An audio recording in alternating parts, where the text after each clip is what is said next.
Hello everyone. इस video में हम सिंपल एयर रेफ्रिजरेशन सिस्टम के बारे में बात करेंगे। आपके जो सिंपल एयर रेफ्रिजरेशन सिस्टम होते हैं ये दो टाइप के होते हैं, पहला विदाउट इवेपोरेटिव कूलिंग और दूसरा विद इवेपोरेटिव कूलिंग। यहाँ पे हम विदाउट इवेपोरेटिव कूलिंग के बारे में बेस पर बात करेंगे। ये आपका सिस्टमेटिक डायग्राम है सिंपल एयर रेफ्रिजरेशन सिस्टम के लिए विदाउट इवेपोरेटिव कूलिंग। इसके चार मेन कंपोनेंट होते हैं। सबसे पहला है मेन कंप्रेसर, जिसको कि आप गैस टरबाइन की हेल्प से ड्राइव करवाते हैं। दूसरा आपका हीट एक्सचेंजर होता है। Third one is cooling turbine and fourth one is cooling air fan. अब यहाँ नॉर्मल अगर हम इसकी वर्किंग की बात करें तो होता क्या है कि आपका जो एयरक्राफ्ट है, आपको पता है वो बहुत ही हाई एल्टीट्यूड पर उड़ता है, तो जो एयर वहाँ अवेलेबल होती है उसका प्रेशर और टेम्परेचर कुछ इस तरीके से, या फिर हम कहें उसकी कंडीशन जो है वो इस तरीके से होती है कि वो ब्रीथिंग पर्पस के लिए सूटेबल नहीं होती है, ना ही वो ह्यूमन कंफर्ट के अकॉर्डिंग होती है। तो हम क्या करते हैं, हम उसी सराउंडिंग एयर को या फिर कहें एम्बियंट एयर को हम अपने अकॉर्डिंग चेंज करते हैं, या हम अपने अकॉर्डिंग उसकी कंडीशंस को, उसके प्रेशर को, टेम्परेचर को हम चेंज करते हैं ताकि वो ह्यूमन कंफर्ट के अकॉर्डिंग हो जाए, हमारी ब्रीदिंग प्रॉब्लम, ब्रीदिंग पर्पस के लिए भी वो सुटेबल हो जाए। तो किया क्या जाता है, आपकी जो एम्बियंट एयर है, मतलब आपकी जो सराउंडिंग एयर है, वो जब आपके एयरक्राफ्ट में उसको इनलेट सेक्शन के थ्रू अंदर लाया जाता है, तो उसको जो उसकी इनलेट सेक्शन है, एयरक्राफ्ट का जो इनलेट सेक्शन, उसे डिफ्यूज़र टाइप का डिज़ाइन दिया जाता है ताकि आपकी जो एम्बियंट एयर है उसके प्रेशर और टेम्परेचर को इंक्रीज कर दिया जाए, जिससे कि वो अपने आप में रैम्ड एयर कहलाती है। जब हम उसके प्रेशर और टेम्परेचर को इंक्रीज कर देते हैं तो हम उसे रैम्ड एयर कहते हैं। तो आपने क्या किया, सबसे पहले आपने एम्बियंट एयर को जब एयरक्राफ्ट के अंदर आप लेके आए तो आपने उसके प्रेशर और टेम्परेचर को बढ़ा दिया, उसको आपने रैम्ड कर दिया। ठीक है, रैमिंग प्रोसेस आपने उसके साथ किया, तो आपकी जो एयर आई वो रैम एयर कहलाई। फिर उसके बाद क्या होता है, ये रैम एयर जो है आपके कंप्रेसर में, आप इसको कंप्रेसर तक लेके जाते हैं। कंप्रेसर में इसके प्रेशर और टेम्परेचर को आप फर्दर बढ़ा देते हैं। ठीक है, आपके कंप्रेसर में इसका प्रेशर और टेम्परेचर जो है वो फिर बढ़ जाएगा। तो यहाँ पे अब ये जो मेन कंप्रेसर में आपकी रैम्ड एयर आई है, इस को कंप्रेसर से निकाल के आप अपने रेफ्रिजरेशन सिस्टम के लिए यूज़ करते हैं। ठीक है, आपकी high pressure high temperature air आ रही है आपके पास मेन कंप्रेसर से, उसको आप क्या करेंगे, हीट एक्सचेंजर में भेजेंगे ताकि आप उसे कूल कर सकें। ठीक है, अब यहाँ इसकी कूलिंग जो है वो फिर से इसी रैम्ड एयर की हेल्प से की जाती है। देखिए, आपने कुछ पोर्शन जो है वो मेन कंप्रेसर में भेज दिया और रैम्ड एयर का कुछ पोर्शन जो है उसे आप हीट एक्सचेंजर में ले आए ताकि कंप्रेसर से आने वाले रैम्ड एयर को आप कूल कर सकें। ठीक है, कंप्रेसर से के बाद से आने वाले एयर को आप इस रैम्ड एयर की हेल्प से ही कूल करते हैं। जब यहाँ पे इसका कूलिंग हो गया, इसके बाद ये क्या करता है, आपकी जो एयर है जिसको कि आप रेफ्रिजरेशन के लिए यूज़ कर रहे हैं, वो एयर आपकी कूलिंग टरबाइन पर जाती है। कूलिंग टरबाइन में आप इसको फर्दर कूल करते हैं। यहाँ पे जो इसका कूलिंग है वो एक्सपेंशन प्रोसेस की वजह से होता है।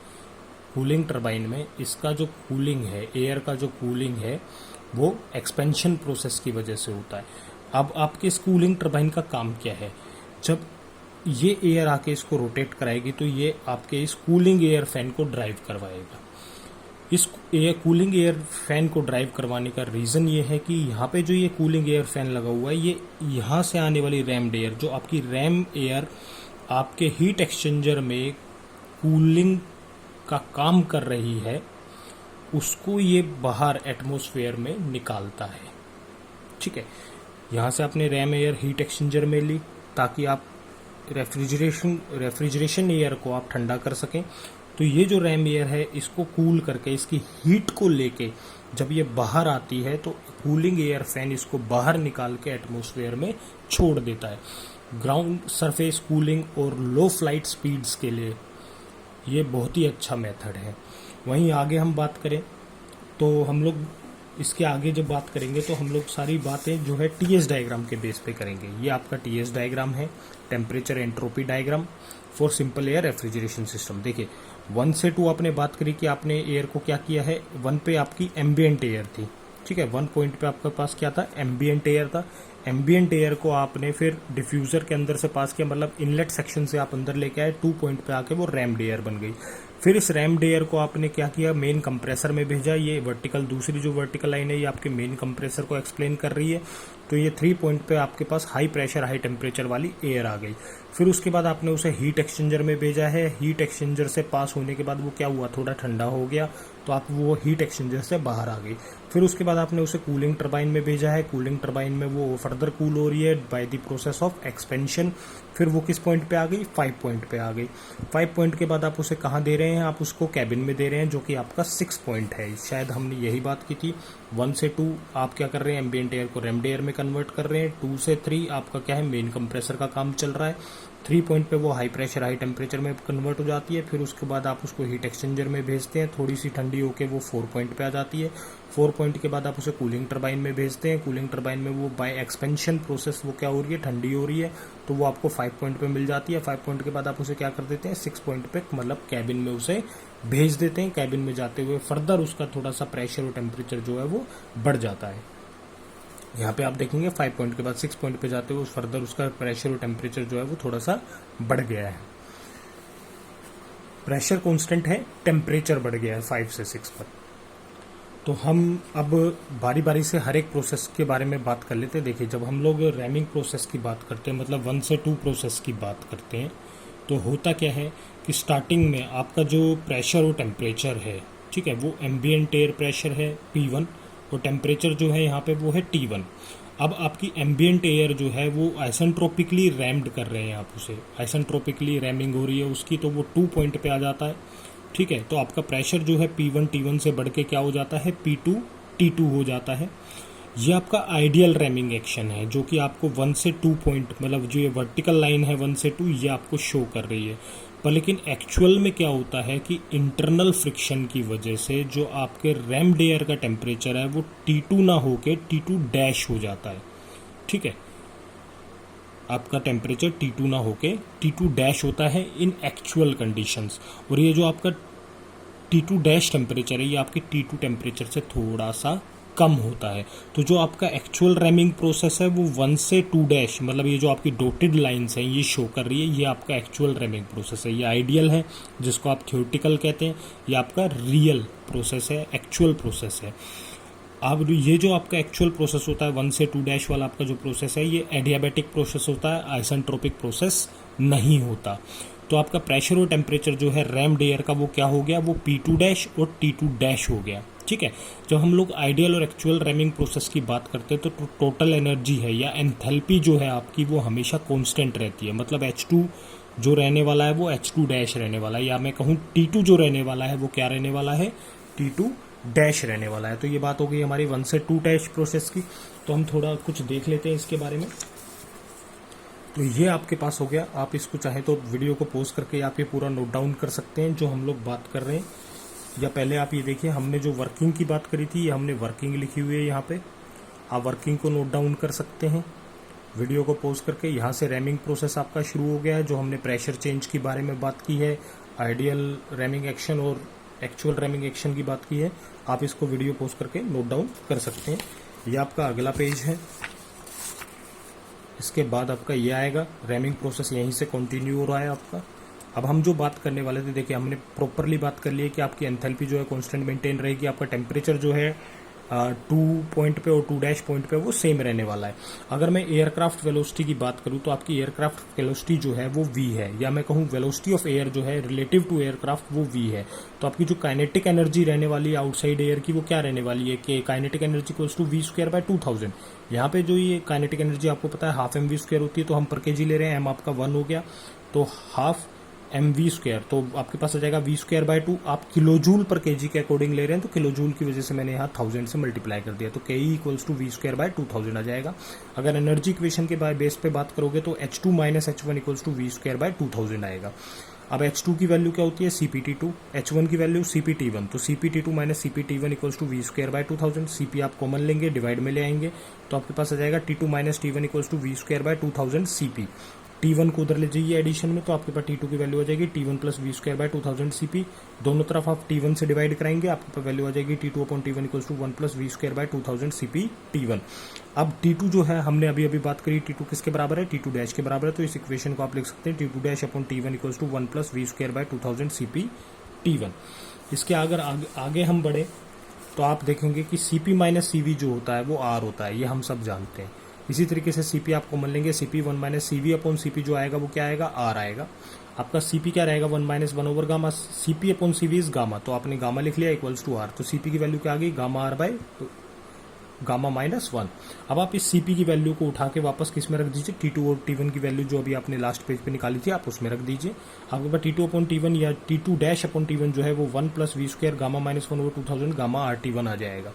R की वैल्यू जो होती है वो किलो जूल पर केजी में यहाँ पे ली गई है, इसलिए आप यहाँ पे 2000 लिख रहे हैं। अगर ये जूल पर R को हम लोग जूल पर केजी में लेंगे तो आप क्या करेंगे, 2000 की जगह आप क्या लिखेंगे, 2 लिखेंगे, तो आपकी T2 over T1 equal to T2 dash over T1 जो है 1 plus V square gamma minus 1 over 2 gamma RT1 हो जाएगा। अब इसी के बेस पे जब हम आगे बात करें तो आपका T2 अपॉन T1 या फिर T2 डैश ओवर T1 जो है वो 1 plus V square gamma minus 1 over 2a square हो गया। आपका पीछे क्या था, आपका गामा RT लिखा हुआ था, आपको पता है अंडर रूट गामा RT जो होता है वो a के बराबर होता है लोकल सोनिक या फिर acoustic velocity ambient air condition पर।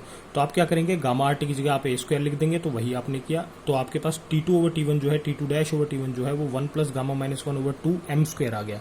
m क्या है, आपका मैक नंबर। एयरक्राफ्ट वेलोसिटी को का रेशियो, जब आप सोनिक वेलोसिटी, आप एयरक्राफ्ट वेलोसिटी और सोनिक वेलोसिटी का जब रेशियो लेते हैं तो उसे आप मैक नंबर कहते हैं। तो v अपॉन a की जगह आप m लिख सकते हैं, तो v square upon a square की जगह क्या आ जाएगा, m स्क्वायर आ जाएगा।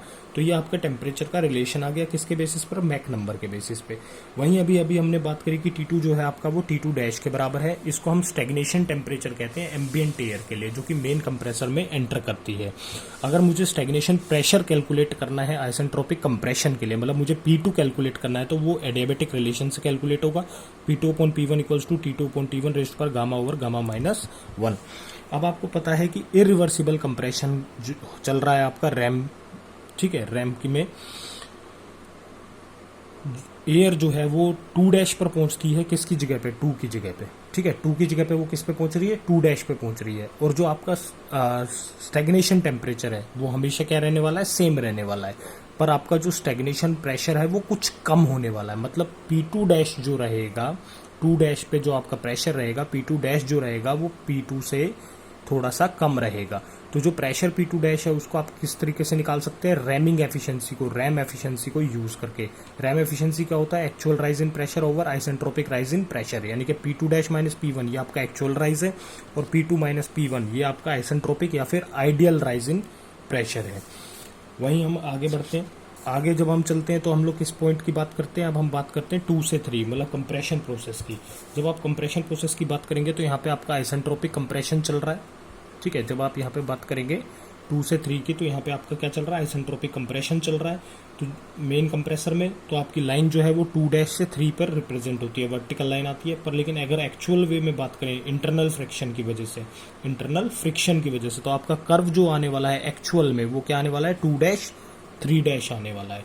तो यहाँ पे अगर हम वर्क डन की बात करें, देखिए कर्व आपका चेंज हो गया, एक्चुअल में आपका कर्व जो है वो चेंज हो गया। तो हम लोग जब कंप्रेशन प्रोसेस की बात करें तो जो आपका वर्क डन रहने वाला है कंप्रेशन प्रोसेस के टाइम पे वो क्या होगा, WC equals to MA CP T3 dash minus T2 dash, क्योंकि आपकी जो एक्चुअल कंडीशन है वो क्या है, डैश वाली, 2 डैश और 3 डैश, जिसके बीच में आपका कंप्रेशन प्रोसेस चल रहा है। तो वर्क डन जो आने वाला है आपका कंप्रेशन प्रोसेस के टाइम पे वो क्या रहेगा, WC equals to MA CP T3 dash minus T2 dash. MA क्या है, कंप्रेशन रेफ्रिजरेशन पर्पस के लिए आपने मेन कंप्रेसर से जो एयर ली है वो आपका MA है, उस एयर का मास जो है वो आपका MA है। अब मान लीजिए हमारे पास कोई टेम्परेचर वगैरह की वैल्यू नहीं निकल पा रही है, तो आप आइसेंट्रोपिक एफिशिएंसी ऑफ कंप्रेसर से उन वैल्यूज को कैलकुलेट कर सकते हैं। तो हम आइसेंट्रोपिक एफिशिएंसी की बात करें कंप्रेसर की, तो आइसेंट्रोपिक एफिशिएंसी क्या है, isentropic increase in temperature over actual increase in temperature. आपका आइसेंट्रोपिक इंक्रीज क्या है, T3 माइनस T2, और एक्चुअल इंक्रीज क्या है, T3 डैश माइनस T2। तो यहाँ से आप टेम्परेचर की वैल्यूज को कैलकुलेट कर सकते हैं। मान लीजिए T3 की वैल्यू आपके पास नहीं है तो आप T3 की वैल्यू यहाँ से कैलकुलेट कर सकते हैं। अब हम आगे चलते हैं 3 से 4 प्रोसेस पे, जो कि आपका कूलिंग प्रोसेस है। ठीक है, यहाँ पे आपकी एयर क्या हो रही है, आपने मेन कंप्रेसर से एयर निकाल के कहाँ दे दिए, हीट एक्सचेंजर पे दे दिए 3 पॉइंट पे। अब 3 से वो किस पे जा रही है, 4 पॉइंट पे जा रही है। तो जो आपकी कंप्रेस्ड एयर है उसको आप क्या कर रहे हैं, हीट एक्सचेंजर में कूल करवा रहे हैं।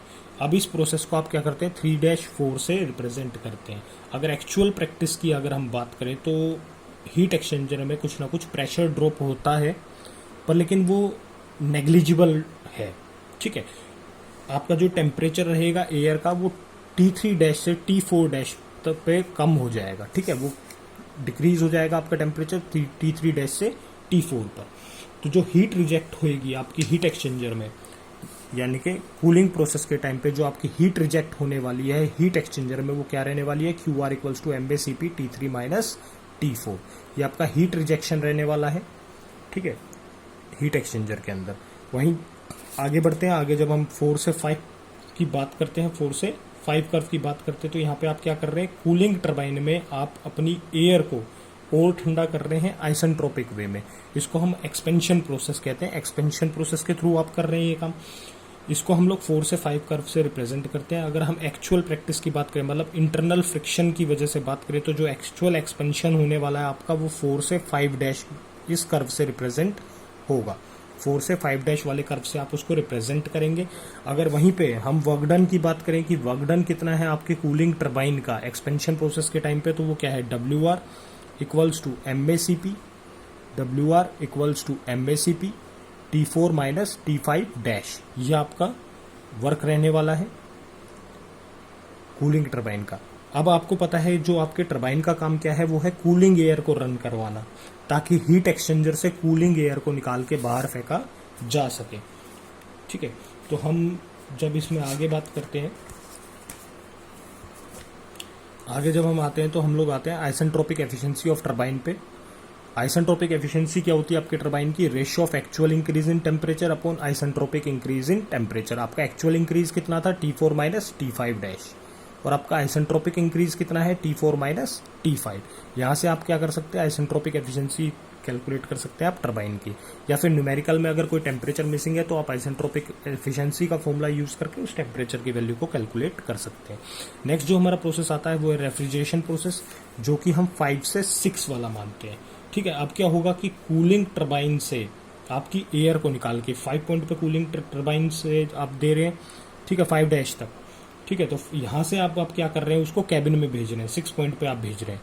अब आपने उसको जब कैबिन में भेजा है तो क्या होगा, कैबिन में जाके या कॉकपिट में जाके इक्विपमेंट वगैरह की हीट से, या फिर हम जो ह्यूमन बीइंग अंदर बैठे हैं, ऑक्यूपेंट्स अंदर हैं, उनकी वजह से आपकी एयर जो है वो दोबारा हीट होने वाली है, जिसको कि हम 5 से 6 वाले प्रोसेस से शो करते हैं। ठीक है, इक्विपमेंट वगैरह की हीट से या फिर ह्यूमन बींग्स की के द्वारा लिबरेटेड हीट से ये क्या होता है, आपकी यहाँ पे ओवर हीटिंग आपकी एयर की हो जाती है।